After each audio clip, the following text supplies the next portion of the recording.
The circle of fifths is a visual representation of the relationship between the 12 chromatic pitches and music. It is often used to understand key signatures, chords, progressions, and harmonic relationship. The circle is formed by starting with the key of C major and moving clockwise in fifths or counterclockwise in fourths.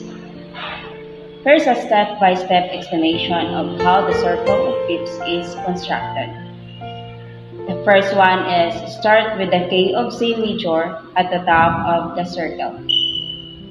The second one is moving clockwise, go down a fifth to the key of G major, 1 sharp.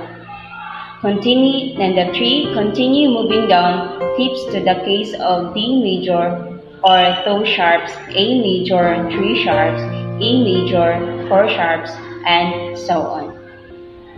The 4 is moving counterclockwise, go up and fourth to the key of F major or 1 flat. And the fifth is continue moving fourths to the keys of D B major or 2 flats, E B major or 3 flats, E B major or 4 flats, and so on.